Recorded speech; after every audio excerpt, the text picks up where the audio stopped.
Welcome to the historical dioramas of the Ayala Museum.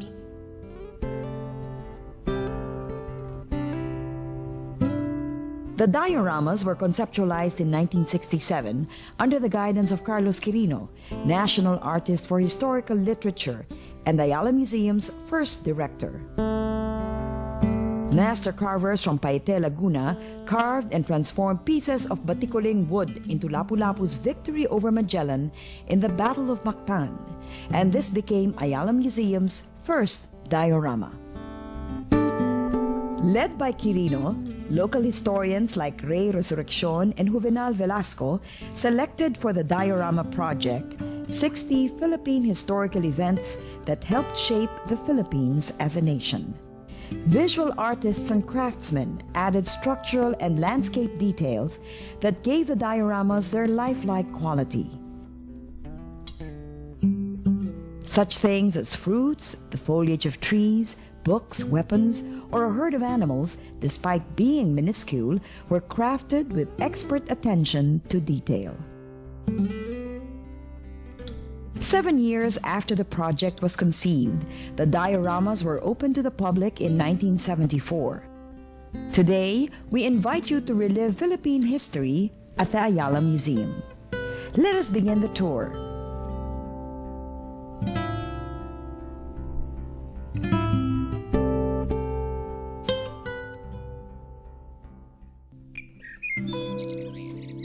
Land bridges linked the Philippines to the Asian continent and allowed the migration of prehistoric men and animals from one continent to another. The early Filipinos were hunters and gatherers who used simple tools made of stone. Our ancestors developed tools for their different activities. They made special jars for their burial practices, developed pottery for cooking and storage, and forged metal weapons and implements.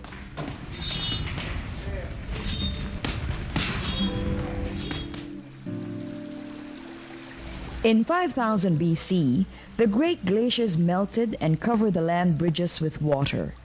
The changes in climate and the environment had a significant effect on our ancestors' way of life.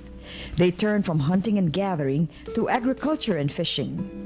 Around 1150 AD, early Filipino farmers built the Banawe rice terraces in the Cordillera Mountains. These renowned terraces, with their elaborate irrigation system, are monuments to the ingenuity of prehistoric Filipinos.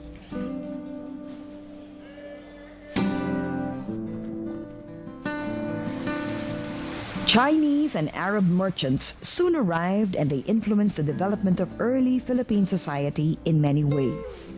As the Chinese exchanged goods with our ancestors, they also brought with them their customs and founded settlements along coastal towns.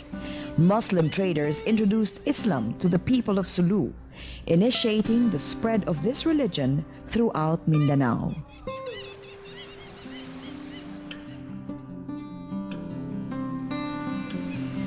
It was Ferdinand Magellan's expedition of 1521, however, that left an indelible mark on the country when he brought Christianity to the islands. A Thanksgiving Mass was held in Cebu, and the natives were impressed by the solemnity of the foreign ritual performed before them. They embraced Catholicism, paving the way for further evangelization and later Spanish colonization of the Philippines.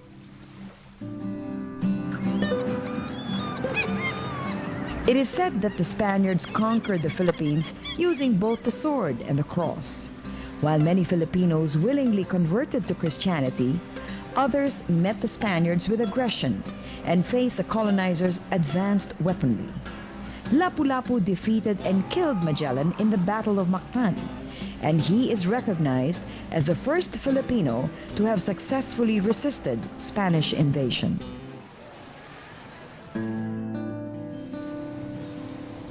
On the other hand, Raja Sikatuna of Bohol accepted Spanish rule and entered into a blood compact with Miguel Lopez de Legazpi, securing a pact of peace and friendship between his people and the Spaniards.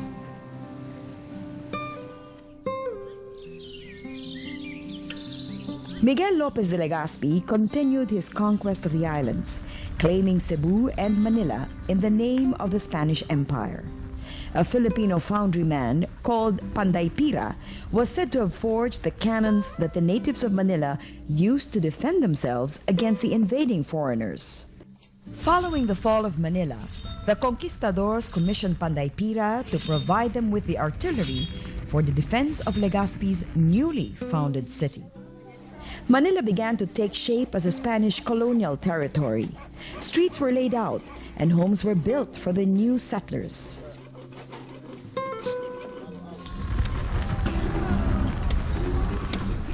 With Legazpi's death, however, the city was deemed by other foreigners as weak and vulnerable to attacks. The notorious Chinese pirate Limahong attempted to take over the Spanish settlement, but his forces were repulsed by the Spanish forces led by Juan de Salcedo. Finally, with the successful conquest of the islands, the Spaniards turned their attention to the spiritual conversion of the natives. Missionaries discovered that providing medical services was a crucial tool in evangelization. So they established hospitals to symbolize the salvation of body and soul. One of the earliest hospitals, established by Brother Juan Clemente, would come to be known as the San Juan de Dios Hospital.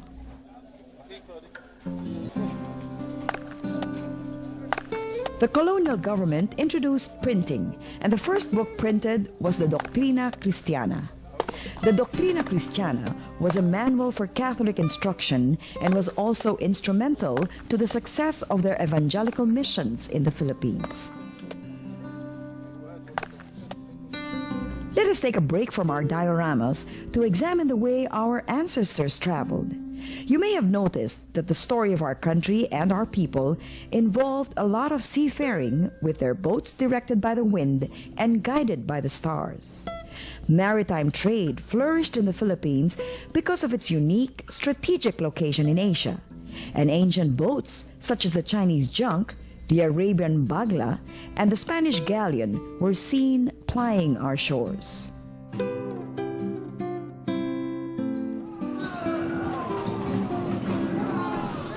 Trade activities fueled by Chinese merchants played a crucial role in the flourishing of the galleon trade. The Chinese population in the colony grew steadily and rapidly. The Spanish community soon became fearful of its political consequences, and tension between the Spaniards and Chinese reached a bloody climax in the uprising of 1603, where much of the Chinese population of Manila perished.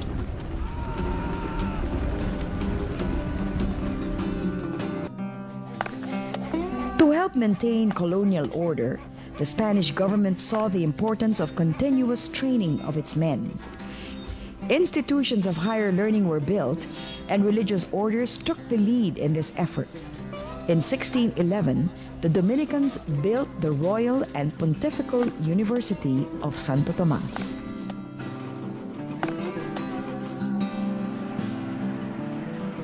The country's political situation continued to evolve and became more complex. Armed resistance against the Spaniards continued. While much of the archipelago adapted to life under Spanish rule, Muslim-controlled Mindanao resisted subjugation, and fearless leaders like Sultan Kudarat led his people against the Spaniards. The Spanish government still regarded the Chinese as a threat to the order. Chinese traders and settlers were kept in segregation and allowed to occupy only the parian, or ghettos, outside the walls of Intramuros. Trade developed in these communities, which were always within firing range of the cannons of Intramuros, should things get out of hand.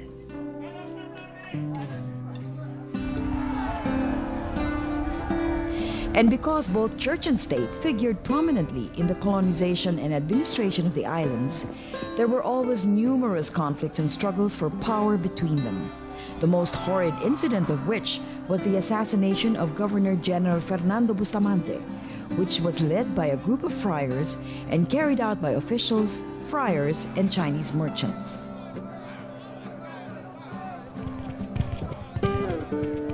The colonial period was specially marked by unjust practices against the natives, and those oppressed often took to the hills outside the town center and past the reach of the friars. Francisco Dagohoy and his followers established a community in the hills of Bohol, and from time to time they would launch surprise attacks on the Spanish garrisons and looted churches. This would last for 85 years.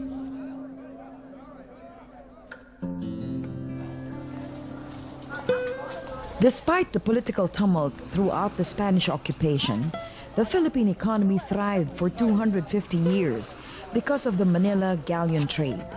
These big Spanish ships sailed annually between Acapulco and Manila, carrying luxury goods of Chinese origin and other precious cargo.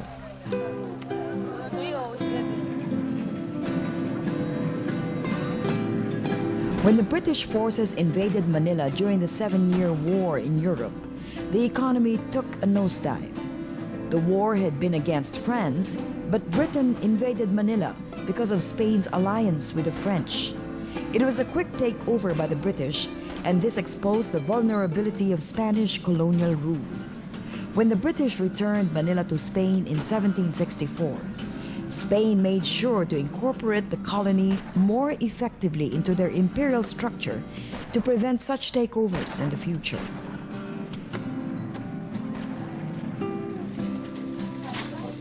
Entrepreneurial efforts were then launched to boost economic recovery.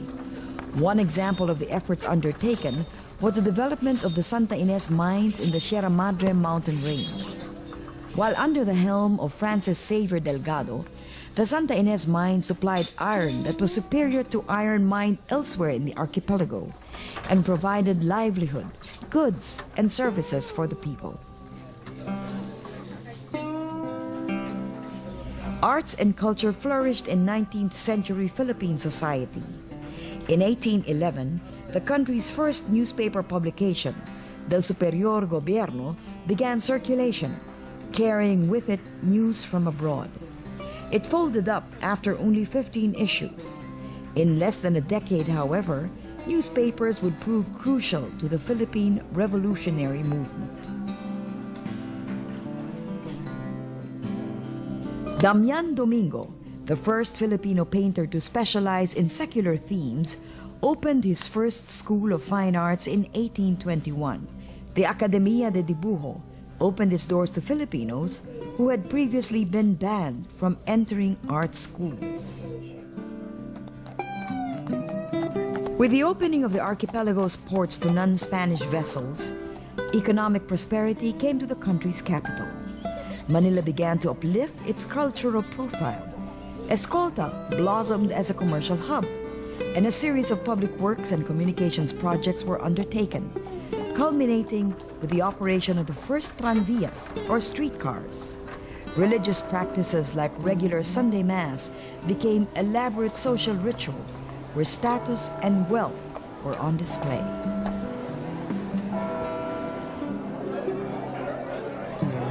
The despotic rule of Queen Isabella II in Spain was toppled by the 1868 Spanish Revolution and paved the way for liberal reforms there.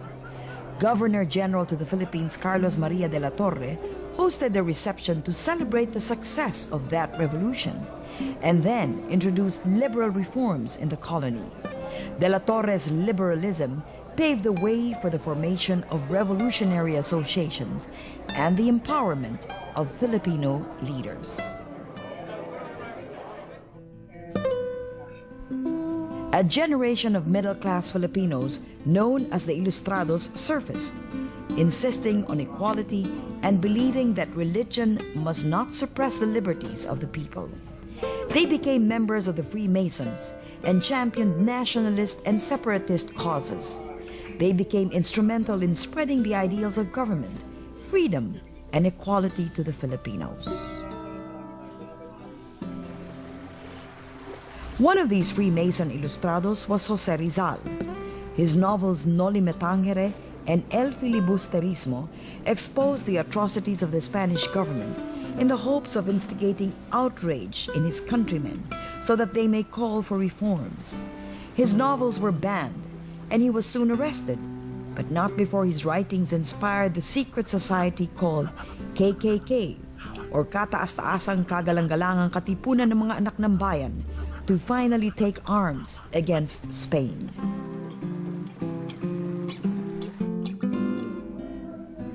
Filipino patriots led by Andres Bonifacio began to plan for a revolution. Bonifacio organized the Katipunan, and its ideology was brought home to each member through the society's initiation ritual.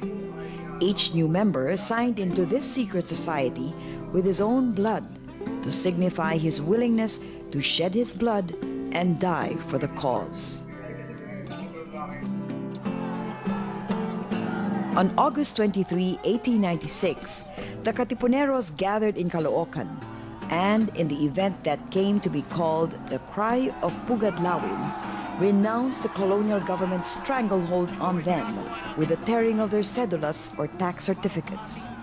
Armed with bolos and knives, the Katipuneros proclaimed themselves free from Spain and initiated a revolution.